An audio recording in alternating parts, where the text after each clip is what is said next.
Nam Xinwu's condition was bizarre. The blood that had been pouring from the deep wounds in his chest had stopped, and his eyes had lost its focus. The way he stood up limply seemed unusual for some reason. What? You bastard! How are you alive? Cho Samchik's eyebrows rose toward the sky. No matter how good a person was in martial arts, it was normal for them to stop moving at this level of serious injury. However, even though Nam Xinwu was limping, he was still moving on his own 2 feet. This bastard, I don't know what happened, but doesn't this mean you're still alive? A beam of light poured out of Cho Samchik's eyes. He thought it was better this way. Their target might be in a bizarre state, but if he's already alive like this, they'll definitely get a fair price. For the past few days, the 7 Stars has scoured the city to find Nam Xinwu. Cho Samchik was the first to find the clue on his whereabouts. If only Nam Xinwu was caught, it was clear that he would be greatly recognized for his work at the 7 Stars. Heh heh, Cho Samchik approached Nam Xinwu with a laugh. Nam Xinwu was still limping. He thought his target wouldn't be too difficult to catch. Come here. Cho Samchik grabbed Nam Xinwu's hair with his large hand. Cho Samchik was too strong for Nam Xinwu, who was still young and fragile. Knowing that fact, Cho Samchik was able to grab Nam Xinwu's hair and drag him away. Puck! At that moment, Nam Xinwu delivered an unexpected blow. His fist slammed into Cho Samchik's side. Cook! Cho Samchik's eyes widened at the intense pain penetrating his lungs. As far as he knows, Nam Xinwu didn't learn anything about martial arts. But he just received a powerful shock. Cho Samchik clenched his teeth and kicked Nam Xinwu. Nam Xinwu bounced away like a ball. What is this? You punk! Cho Samchik smirked and approached Nam Xinwu. At that moment, Nam Xinwu got up again. Now his eyes were completely out of focus. But what was even more surprising was the wound in his chest. The chest that had been cut long by Cho Samchik had already been noticeably healed. It was a sight that would never have happened to a normal person. It was impossible for even a person who had mastered magic to heal a wound like that at once. It was only then that Cho Samchik realized that the request the 7 Stars received was unusual. So this is why they paid such a high price for the commission. Cho Samchik slightly frowned.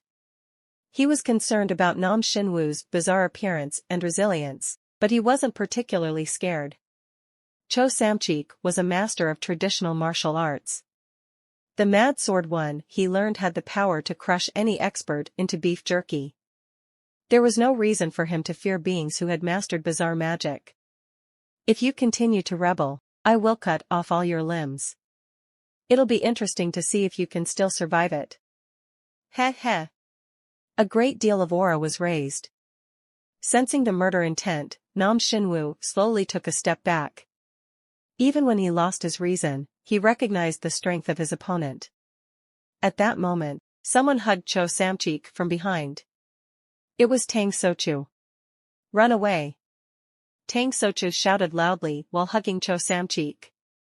Even though he lost his sense of reason, Nam Xinwu responded to Tang Sochu's voice. He seemed to falter for a moment, before turning around and running out of the workshop. What? You bastard! Cho Samchik aggressively shook his body to shake off Tang Sochu that held on to him tightly. But Tang Sochu persisted. Let go, bastard! In the end, Cho Samchik angrily raised his energy and dropped Tang Sochu. However, Nam Xinwu disappeared and was nowhere to be seen. You son of a... Cho Samchik, whose anger raised to the point of his head, kicked Tang Sochu with all his might. Boom! With the sound of a drum hitting, Tang Sochu was smashed against the wall of the workshop. Tang Sochu drooped, without even moving.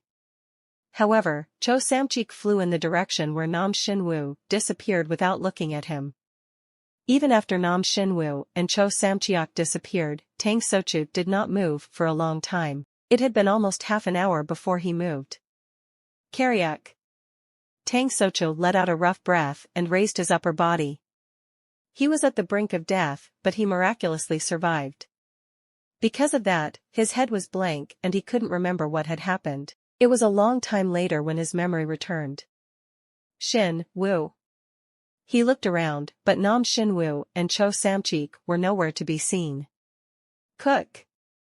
Tang Sochu stood up. He felt an excruciating pain all over his body, as if he had been beaten with a large hammer.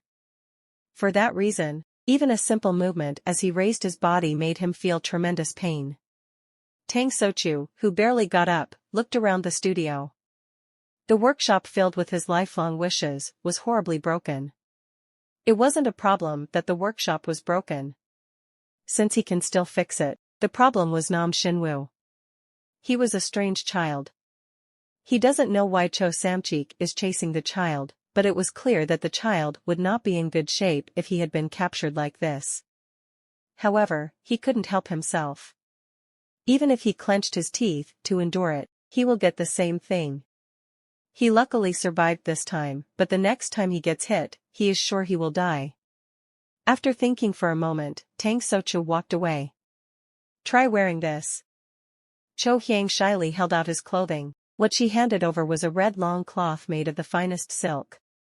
The red cloth, which fit perfectly on Pyeolwul's body, was nothing more than a work of art in itself. Pyeolwul, stroking the long sleeves, and said, "It feels good. I'm glad. The best craftsman in Chengdu put great effort into making this finest silk. It suits you well." Cho Hyang smiled broadly. It cost her a lot of money to order the red clothing, but it was worth the money as it made Pyeolwul's appearance stand out even more.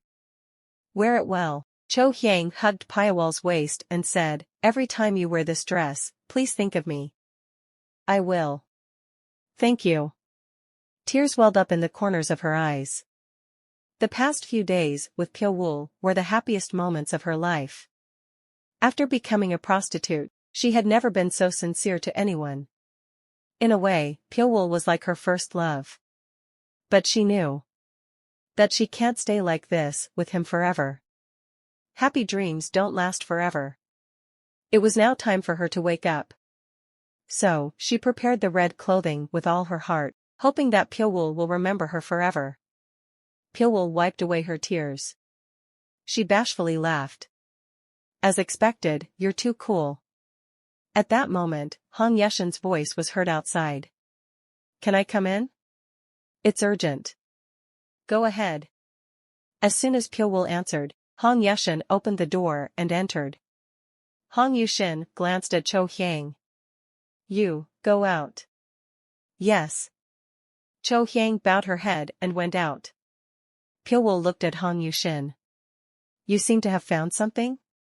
The Seven Stars is currently looking for a child." "Child?" "They're now going around asking questions, searching for a 16-year-old boy. Since they deliberately asked people other than the Hao clan, it became difficult for us to find out." "Child?" "Yes." He asked a skinny kid who's around 16 years old. "Why? We haven't figured it out yet." Hong Yeshin avoided Pyeolwul's gaze. Since they only obtained this much information even after mobilizing all Hao clan members, he was ashamed to see Pyeolwul. Pyeolwul did not blame Hong Yeshin. It was Hong Yeshin, who only believed in his own intuition and moved the Hao clan members. Even if he couldn't thank him, he didn't blame him either. "Let go of me." They suddenly heard a loud noise outside. Hong Yeshin frowned and said, "What's the matter?" "Right now, a man named Tang Sochu is trying to force himself to enter the plum room." "Tang Sochu?" At that moment, Pyeolwul opened the door and went outside. "Brother." Surrounded by the guards of the Water Lily Pavilion, Tang Sochu knelt at the sight of Pyeolwul. Pyeolwul hurriedly approached him. The warriors who surrounded Tang Sochu retreated at a distance. "What happened? Help me." Tang Sochu grabbed the hem of Pyeolwul's clothing and made eye contact. Pyeolwul nodded his head after looking at Tang Sochu's red and bloodshot eyes. "Say it. Will you help me? If it's something I can do." "There's a kid who ran away from my workshop." Tang Sochu briefly explained his experience with Nam Shinwoo. "So, You mean that a large warrior with a sword broke down your workshop and tried to kidnap a child you were protecting? That's right. Pyoul's gaze turned to Han Yeshin. It seems that it's the youngest of the 7 stars, Cho Samchik, or the mad blood-spraying swordsman. The appearance and characteristics he told me are consistent with him. Cho Samchik? You've probably seen him yourself. He uses a sword as big as his own size as a weapon. He has a fire-like personality, but he has a surprisingly cold side. Even after getting caught by him, he survived, so luck was on your younger brother. The reason Tang Sochu survived was because his body was naturally trained while handling iron. If any other person had been hit by Cho Samchik like that, they would have already died. Tang Sochu knelt down on one knee. It was because his remaining stamina was exhausted. His mind went numb. But Tang Sochu struggled to regain his composure and said, "There's something strange." The child, obviously, was cut deep in his chest by the sword of Cho Samchik. I thought he was dead because he was so severely injured that his bones were exposed, but he floundered and came back to life. It was a strange sight. It's really... Tang Sochu's voice gradually dwindled. He soon lost consciousness. Pyoul carefully hugged Tang Sochu and laid him down. Fortunately, he only fainted, and it seemed that his life was not in danger. Han Yeshin mumbled as he gave the order. He was wounded enough to expose the bones of his chest, but he was said to have survived. Maybe it was related to the Ghost King? 2. Ghost King? You don't know about the Ghost King? I don't know. Pyoul answered honestly. Han Yeshin frowned for a moment, but soon explained about the Ghost King. A few decades ago, a mysterious monster appeared. He immediately caught the attention of people as soon as he appeared in Jianghu. Do you know why? It's because no matter how badly injured he was, he did not die. He did not shrink even when he was staying in a place where no ordinary person could ever live. No expert could kill him. No matter what serious injuries he suffered, the Ghost King did not die. Given a little time, he would recover back to normal. The Ghost King was held as the most incomprehensible being in Jianghu. Nothing was known about him. Where he came from, how he got his ability. The true history of his situation. What his intentions were. None of those were clear. At some point, such rumors began to circulate in Jianghu. Those who find out the secret of the Ghost King will enjoy eternal life. Thousands of warriors set out to capture the Ghost King. But no one got what they wanted. The king was strong. He was strong enough to be horrifying.